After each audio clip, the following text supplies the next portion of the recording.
जय शिवराय. आपण आता बघणार आहोत की अशोकाचा धर्म यालाच काय म्हणतात, धम्म सुद्धा म्हणतात, धम्म असं सुद्धा म्हणतात, धर्म किंवा धम्म. जरी तुम्हाला टिपालेला प्रश्न आला अशोकाचा धम्म तरी पण लिहायचा आणि अशोकाचा धर्म आला तरीही तेच उत्तर आहे. त्यामुळे धर्म आणि धम्म एकच आहे, लक्षात ठेवा. आता अशोकाचे धार्मिक धोरण काय होते, आतापर्यंत आपण सगळं मौर्य साम्राज्य बघितलं, मौर्य साम्राज्य प्रशासनिक व्यवस्था बघितली, त्याचं साहित्य बघितलं. आता आपण म्हणणार ते सम्राट अशोकाचे धार्मिक धोरण काय होते किंवा अशोकाचा धम्म काय होता. टिपाला हा प्रश्न बऱ्यापैकी तुम्हाला येतो. आता धर्म म्हणजे काय, सदाचार. सदाचार म्हणजे चांगलं वागणे.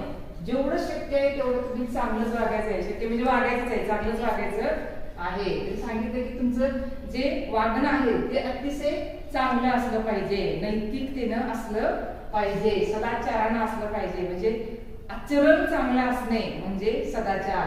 तुमचं आचरण चांगलं नसेल तर, तुमचं वागणं चांगलं नसेल तर तुम्हाला धर्म म्हणता येणार नाही.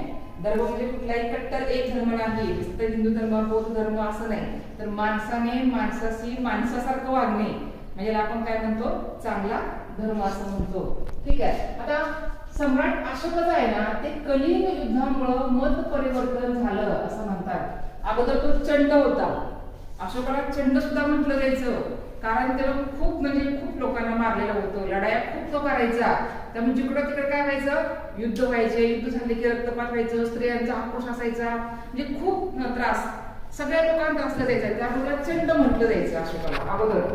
पण ज्या वेळेस त्यानं संपूर्ण भारत त्याला जिंकायचा होता आणि ज्यावेळेस कलिंगचा प्रदेश तो जिंकायला गेला, कलिंग म्हणजे कुठं आलं, ओरिसामध्ये कलिंग आलं, तो प्रदेशाला पूर्णपणे जिंकायचा होता. ज्यावेळेस तो ओरिसाचा म्हणजे कलिंगचा भाग जिंकायला गेला तेव्हा त्या कलिंगच्या लोकांनी पूर्णपणे विरोध केलेला होता की तुम्ही हे जिंकू शकत नाही, जरी किती मोठा तुम्ही सम्राट असला तरीही. म्हणून त्या लोकांचा विरोध झाला आणि इकडून सम्राट अशोकाचं सैन्य खूप मोठं होतं, सामर्थ्यशाली सैन्य होतं.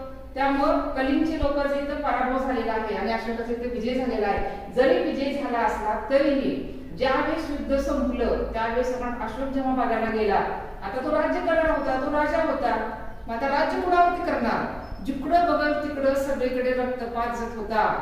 अतिशय आक्रोश करणाऱ्या विधवा स्त्रिया, आई, मुली सगळं असं दिसत होतं. चित्र अगदी भयानक चित्र त्या कलिंगच्या युद्धामध्ये दिसायला लागलं. लहान लहान मुलं अनाथ होते तो बघायला लागला. त्याला वाटलं की आपण काहीतरी चुकलो, खूप मोठी चूक आपल्या हातून झालेली आहे. असं कसं झालं की जर मला राज्य करायचं असेल तर असं मी जनतेला दुःखी करून कधीही राज्य करू शकत नाही, कारण त्या सगळ्या स्त्रियांचा, सगळ्या माणसांचा, वृद्ध आई असतील, पत्नी असेल, लहान मुलं असतील, सगळ्यांचा तो शाप घेऊन जगू शकत होता का, नाही. त्याला वाटायला लागलं की ही कुठं तरी मला शांतता पाहिजे, माझं मन शांत व्हायला पाहिजे. आणि शांत होण्यासाठी त्याने काय केलेलं आहे, बौद्ध भिक्षूकडून एक दीक्षा दान घेतली. त्याला लक्षात आलेलं की बौद्ध धर्मामध्ये काय पूर्ण शांतता सांगितलेली आहे, माणसाला शांतपणे जीवन जगायचं आहे. मग शांतता मिळण्यासाठीच त्याने काय केला, बौद्ध धर्म स्वीकारला आणि सांगितलं की यानंतर मी कुठलंही युद्ध करणार नाही. लक्षात ठेवा, सम्राट अशोकाचं कलिंग हे शेवटचं युद्ध होतं. त्यानंतर त्यानं युद्ध पूर्णपणे सोडून दिलेलं आहे आणि बौद्ध धर्माचा प्रचार प्रसार करण्याचं काम त्याने केलेलं आहे.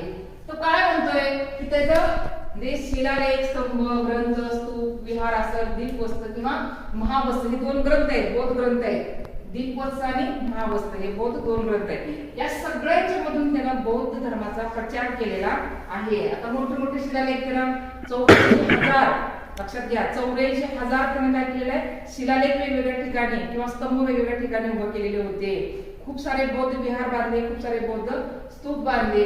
त्यातून त्यानं बौद्ध धर्माचा प्रचार प्रसार केला. म्हणजे ज्या ठिकाणी माणसांची जास्त रहदारी होती, आपण गावाच्या चौकात बऱ्यापैकी माणसं येतात जातात गावात आहे का नाही, तर त्या चौकामध्ये ठेवायचं, धार्मिक स्थळी ठेवायचं, जवळपास ठेवायचं, जेणेकरून लोक तर कशा पद्धतीने माणसाला ते नियम वाचता येतील अशा ठिकाणी ते शिलालेख त्याने कोरले होते किंवा वेगवेगळ्या ठिकाणी त्याने स्तंभ उभा केलेले होते. स्तूप विहार मोठ्या प्रमाणात बांधले आणि सगळ्या बौद्ध भिक्षुकांना त्याने चांगल्या पद्धतीने संरक्षण दिलेलं होतं. त्यांच्यासाठी सोयी सुविधा उपलब्ध केल्या होत्या. या सगळ्या कारणामुळे बौद्ध धर्माचा प्रसार हा मोठ्या प्रमाणामध्ये अशोकाच्या काळामध्ये सुरू झाला. आपण अगोदर बघितलं की बिंदुसार असो किंवा चंद्रगुप्त असेल याने जैन धर्म स्वीकारलेला होता. इतर मात्र अशोकाने काय केलेलं आहे, पूर्णपणे बौद्ध धर्म स्वीकारलेला आहे आणि बौद्ध धर्माचा प्रचार प्रसार केलेला आहे. आता अशोकाच्या धर्माची तत्वे काय, आपण म्हणतो काय ज्ञान काय, तत्व काय, तुमच्या गोष्टीचं काहीतरी तत्व असतं ना, तर यांचं काय तत्व आहे बघा, माता पित्यांचा आदर करावा. हे आपली भारतीय संस्कृतीच आहे. माता पित्याचा आपण सगळे आदर करतो. आपल्या आई वडिलांच्या पेक्षा दुसरं कोणी श्रेष्ठ आपल्या जीवनामध्ये नसतं. सगळ्यात अगोदर आपले आई वडील आणि त्यानंतर बाकीचे सगळे येतात. त्यामुळे इथं पण तिने तेच तत्व सांगितलेलं आहे की माता पित्यांचा आदर करावा, गुरुजन व वडीलधारांचा सुद्धा आदर करा. आपण खरं तर प्रतिज्ञा करतोय का नाही, पहिलेपासून 10वीपर्यंत हा वस्तू प्रतिज्ञा केलेली आहे, भारत माझा देश आहे. त्यामध्ये पण तेच सांगितलेलं आहे की सर्व देश आपला काय आहे, बंधुता आणि सगळं असं वडीलधाऱ्यांचा आदर करणारा आपला देश आहे. आपली संस्कृतीच आहे. आई वडिलांचा आणि गुरुजनांचा आपण आदर करतच असतो. ठीक आहे, असंच इथं आपल्याला अशोकानं त्यांच्या धर्मामध्ये सांगितलेलं आहे की माता पित्याचा आदर करा आणि त्यानंतर गुरुजनांचा, वडीलधाऱ्यांचा सगळ्यांचा आदर करा. हिंसा करू नये, कसल्याही पद्धतीनं कुणालाही मारायचं नाही. काया वाचा मना म्हणतो आपण, हे का नाही, शरीराने असेल, मनाने असेल किंवा कशाने पण तुम्ही कुणालाही दुखवायचं नाही, म्हणजे हिंसा करू नये. राहाणी तुमची साधी असली पाहिजे, एकदम सिंपल राहावा. एकदम खूप सारे दागिने घालणं, कपडे घालणं, फिरणं हे जीवन नाहीये. तर साधं सिंपल राहिलं पाहिजे माणसानं. आता काही लोकांना खूप असं वाटतं की असं दागिने घालावेत, रोजच्या रोज वेगवेगळे कपडे घालावेत, असा आता हळूहळू समाज अशोक बदललेला होता. तोही आता थोडा साधा राहायला लागलेला होता. आणि भिक्षुक तर पूर्णपणे तुम्हाला माहिती आहे फक्त एका वस्त्रावरतीच ते राहत असतात. फक्त त्याच्या झोळीमध्ये एक वस्त्र असतं आणि अंगावरती एक वस्त्र असतं.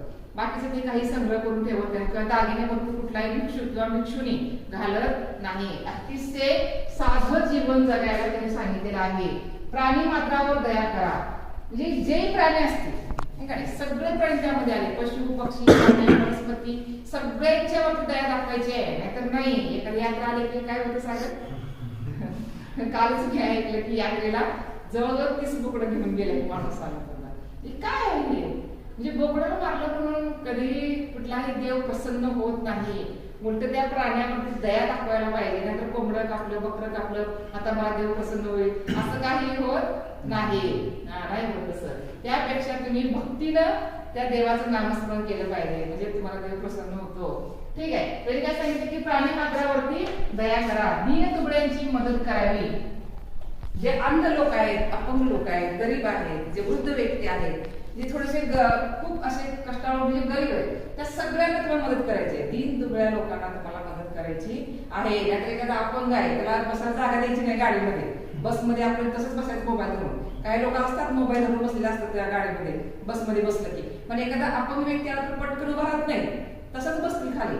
ही चुकीचं आहे. त्यापेक्षा त्या व्यक्तीला तुम्ही बसायला जागा दिली पाहिजे, स्वतः तुम्ही उभं राहायला पाहिजे, म्हणजे दीन दुबळ्यांना तुम्ही मदत केली पाहिजे. ठीक आहे, त्यानंतर सेवकाशी चांगले वागावे. जे काही तुमच्याकडे गुलाम असतील, नौकर असतील, दास असतील, त्या काळामध्ये होते, खूप असायचे. जे त्यावेळेस जे वतनदार होते, सरंजामदार होते, अधिकारी लोक होते, त्यांच्याकडे खूप सारे गुलाम लोक असायचे. तर त्या गुलामांशी किंवा त्या सेवकांशी चांगलं वागलं पाहिजे. नाहीतर असं होतं की तो नौकर आहे म्हणजे एकदम चिटपीट करून त्या माणसाला टाकायचं. अशा पद्धतीने त्यावरती राग लोक काही काढायचा नाही, त्याच्याविषयी द्वेष कुठलाही ठेवायचा नाही. उलट काय करायचं, त्याच्याशी चांगलं वागायचं आहे. कुठेतरी परमेश्वराने तुम्हाला राजा म्हणून किंवा एखादा चांगला अधिकारी म्हणून तुमची नेमणूक केलेली आहे म्हणून तुम्ही त्याला त्रास दिला पाहिजे असं नाही, तर त्याच्याशी सुद्धा तुम्ही चांगलं वागलं पाहिजे. परधर्माबद्दल सहिष्णुता, फक्त माझा धर्म चांगला आहे असं न म्हणता सर्व धर्म चांगले आहेत अशी सहानुभूती इथं सम्राट अशोकाने ठेवलेली होती. त्यांचं म्हणणं होतं की बौद्ध धर्म चांगला असला तर जैन धर्म पण चांगला आहे, हिंदू धर्म पण चांगला आहे, तुमचा जो काही धर्म असेल तो तुम्ही धर्म पाळायचा आहे. इथं म्हणलेलं नाही पाहिजे धर्म म्हणजे काय, सदाचरण, आचरण चांगलं असलं पाहिजे. धर्म तुमचा कुठलाही असो, फक्त आचरण चांगलं असणं गरजेचं आहे. त्यामुळे सगळ्या धर्माबद्दल सम्राट अशोकाने काय केली, सहिष्णुता ठेवलेली होती. संग्रह करू नये, त्यांनी तत्व सांगितलेलं आहे की जर तुम्हाला एखादा, आपल्याकडे भोंदूबाबा खूप असतात, खूप म्हणजे खूप मोठे मोठे आपल्याकडे महाराज निघालेले आहेत बघा, ते प्रचंड संपत्ती जमा करून जवळ ठेवतात. पैसा आहे, गाडी आहे, राहायला बंगला आहे, वरून काय व्हायचं, मी महाराज आहे, महाराजाला कशाला लागतो गाडी बंगला, नाही लागत ना. पण असतं त्यांच्याकडे का अशी संपत्ती साठवून ठेवायची नाही, तर तुम्ही ते संग्रह न करता साधं सिंपल चांगलं जीवन जगायचं आहे, जनतेचं कल्याण करायचं जीवन जगायचं आहे. आणि हे नेहमी सत्य बोला, खोटं बोलण्यापेक्षा नेहमी तुम्ही सत्य आणि चांगलं बोललं पाहिजे. याला आपण सदाचरण असं म्हटलेलं आहे. हे ह्याची काय आहे, अशोकाच्या धर्माची तत्वे जे माणसाला नीतिमान बनवतात, चांगलं बनवतात, चांगलंच राहायचंय. ठीक आहे. अशोकाने धर्म प्रजासाठी काय केलं, आता आपण बघितले त्यांनी सगळे काय सांगितले लोकांना, नियम सांगितले. बाबा तुम्ही असं असं वागा म्हणून सांगितलेलं आहे. हे तत्व आहे बौद्ध धर्माचं, तुम्ही चांगलं वागलं पाहिजे, चांगलं राहिलं पाहिजे, चांगलं जगलं पाहिजे, हे सगळे नियम सांगितले त्यांनी. आणि प्रत्येक ठिकाणी त्यांनी ते नियम लिहून ठेवले, आदेश दिले. ठीक आहे. पण ते काय काम केलं बाबा, नुसतं सांगून उपयोग नाही, तर तुम्हाला काय करावं लागतं, ऍक्टिव्हपणे कार्य करावं लागतं, तर लोकांच्या मनामध्ये ते विचार रुजतात. ठीक आहे. आता बौद्ध धर्माचा सगळ्यात अगोदर राज्याश्रय दिला. आता राज्याश्रय दिला म्हणजे काय, राजानं आश्रय दिला. राजानं आपली जी शासन यंत्रणा होती ती शासन यंत्रणा बौद्ध धर्माच्या प्रचारासाठी लावलेली होती. त्यांचं म्हणणंच होतं की जर बौद्ध धर्म जास्तीत जास्त प्रचार झाला तर कुठेतरी शांतता निर्माण होणार आहे. त्या शांततेसाठी त्यांनी बौद्ध धर्माचा प्रचार प्रसार केला. युद्ध नको, आपण म्हणतो युद्ध नको, बुद्ध हवा. सगळ्यांना बुद्ध पाहिजे, युद्ध कुणालाही जगामध्ये नको आहे. पण पालन करताना मात्र कुठं जाते काय म्हणतात, पालन केलं नुसतं बोलून उपयोग नाहीये, पालन केलं पाहिजे. बरेच जण म्हणतात की आम्हाला बुद्ध हवा, युद्ध नको असं म्हटलं जातं, पण ते पालन पण करता आलं पाहिजे. ठीक आहे. त्यांनी काय केले तर धर्म विभागाची स्वतंत्र असली त्यांनी स्वतंत्र विभाग तयार केलेला आहे पूर्णपणे. आणि स्त्रियांसाठी सुद्धा स्वतंत्र महामात्र म्हणजे एक वेगळं मंडळ त्यांनी निर्माण केलेलं होतं. असं सांगितलं का त्यांनी, नाही. त्यांनी काय केलं, त्यांच्या प्रशासन व्यवस्थेमध्ये एक वेगळा धर्म विभाग स्थापन केला. आता आपण कसं शिक्षण खातं आपलं वेगळं आहे, ठीक आहे, पाणी पुरवठा खातं वेगळं आहे, कृषी खातं वेगळं आहे, लष्करी खातं आपलं वेगळं आहे. हे काय आहेत आपले सगळे खाते वेगवेगळे दिलेले. तसं यांनी पण इथं काय केलंय, स्वतंत्र विभाग तयार केलेला होता. म्हणजे बौद्ध धर्माच्या प्रसारासाठी स्वतंत्र विभाग तयार केला आणि स्त्रियांसाठी सुद्धा वेगळा विभाग तयार केला आणि त्यांच्यावरती महामात्र त्यांची नियुक्ती केली, जेणेकरून त्यांनी बौद्ध धर्मामध्ये जास्तीत जास्त स्त्रियांचा सुद्धा समावेश व्हावा यासाठी त्यांनी स्वतंत्र विभाग तयार केलेला. फक्त धर्म विभागाची स्थापना न करता स्वतः त्यानं धर्मस्थळांना भेटी दिलेल्या आहेत. म्हणजे तो स्वतः द्यायचा प्रत्येक ठिकाणी, जिथं जिथं गौतम बुद्ध स्वतः गेले, त्यांनी उपदेश केला, त्यांचा जन्म झाला, जिथं त्यांचं महापरिनिर्वाण झालं, जिथं जिथं शक्य आहे सगळीकडे ते जाऊन फिरलेले आहेत. आणि त्या स्थळांना भेटी देऊन तिथल्या लोकांची माहिती, त्या लोकांच्या अडचणी समजून घेतलेल्या आहेत. त्यांच्या अडचणी समजून घेतल्या, त्यांना काय पाहिजे काय नाही, त्यांना काय सुविधा पाहिजे, बौद्ध धर्माचा प्रसार कसा करता येईल, लोकांच्या मनामध्ये स्थान निर्माण करण्याचं काम इथं सम्राट अशोकाने केलेलं आहे. आपण म्हणतो का नाही, जग जिंकण्यापेक्षा लोकांचं मन जिंकणं जास्त महत्वाचं आहे. नुसतं जग जिंकायला जाऊन काय उपयोग नाही, तर लोकांचं मन जिंकता आलं पाहिजे. आणि इथं सम्राट अशोकाने तेच काम केलेलं आहे. लोकांच्या मनामध्ये काय विचार आहेत, त्यांच्या मनामध्ये कसं बौद्ध धर्माविषयी विचार सांगायचे, यामुळे त्यांनी काय केलेलं आहे, स्वतः धर्मस्थळांना वेगवेगळ्या भेटी देऊन त्यांच्या अडचणी समजून घेऊन त्या सोडवल्या आहेत. आता त्यांनी विहार व स्तूप बांधले. विहार म्हणजे काय, विहार म्हणजे भिक्षुकांचं राहण्याचं ठिकाण, भिक्षुकांचं घर म्हणा एक प्रकारे. ठीक आहे. म्हणजे हे राहण्याचं ठिकाण त्यांचं. स्तूप म्हणजे ज्या ठिकाणी उपासना केली जाते त्याला आपण स्तूप म्हणतो. त्यामुळे त्यांनी काय केलेलं आहे, सम्राट अशोकानं विहार व स्तूप जागोजागी उभे केलेले आहेत. त्यांना सगळ्या सोयीसुविधा दिल्या, पाणी पुरवठा त्यांना केला, त्यांना अन्नछत्र उघडून दिली, त्यांना औषधं दिली, त्यांना सगळं काही दिलेलं आहे, जेणेकरून ते बौद्ध भिक्षुक हे चांगल्या पद्धतीने बौद्ध धर्माचा प्रचाराने प्रसार करतील. त्यानंतर स्तंभालेख म्हणजे पिलर, खांबावरती व्यवस्थितपणे माहिती द्यायची, बौद्ध धर्माचे जे काही तत्त्वे आहेत ते लिहून काढायचे आणि ते जागोजागी ते खोदून तिथं रोवून ठेवायचे, जेणेकरून लोक जाता येतात ते पिलर्स बघतील. परीक्षेमध्ये लिहायचं तुम्हाला सगळं लक्षात ठेवायचं, प्रत्येक पॉइंटला परीक्षेमध्ये लिहायचे, त्यामुळे लक्षात ठेवायचं. ठीक आहे. तर काय ते स्तंभालेख आणि शिलालेख, दगडावरती शिलालेख कोरून त्यांनी ठेवलेले होते आणि त्याच्यावरती ही तत्वे त्यांनी कोरलेली होती, जेणेकरून लोकांना जाता येताच ती सगळी तत्वे वाचता यावी. त्यानंतर धर्म संघटना स्थापन केलेल्या होत्या.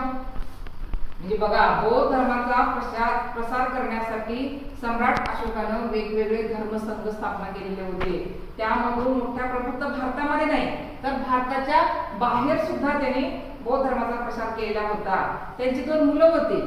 एक महेंद्र, लक्षात घ्या, सम्राट अशोकाच्या मुलाचं नाव काय? महेंद्र. आणि मुलीचं नाव संघमित्रा. या दोघांना सुद्धा त्यांनी काय केलं, आपल्या मुलांना श्रीलंकेला पाठवून दिलेलं होतं. महेंद्र आणि संघमित्रा या दोन्ही मुलांना त्यांनी श्रीलंकेला पाठवून दिलेलं होतं बौद्ध धर्माचा प्रसार करण्यासाठी, जेणेकरून जास्तीत जास्त भारताच्या बाहेर सुद्धा बौद्ध धर्माचा प्रचार आणि प्रसार व्हावा असं त्यांचं इथं धोरण होतं. आता बौद्ध धर्माची ती 3री परिषद भरवलेली आहे.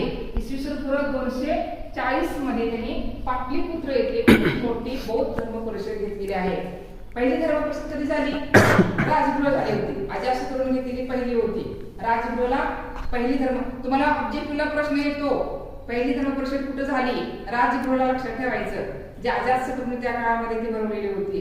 त्यानंतर दुसरी कुठे झाली?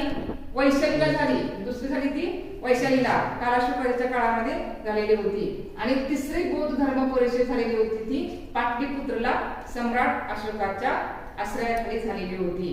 ठीक आहे. आणि 4थी झाली ती कनिष्काच्या काळामध्ये झालेली होती. कुंडलवलला म्हणजेच काश्मीर मध्ये झालेली होती. त्यामुळे तुम्हाला 4ही बौद्ध परिषदा लक्षात ठेवायचे, कारण तुम्हाला ऑब्जेक्टिव्हला असे प्रश्न येतात. ठीक आहे. तर अशा पद्धतीने सम्राट अशोकाचं जे धार्मिक धोरण होतं त्यामध्ये त्यांनी जास्तीत जास्त बौद्ध धर्माचा प्रसार केलेला होता. हे सगळे तत्व, त्यांनी केलेले कार्य सगळं तुम्ही परीक्षेमध्ये लिहायचं आहे.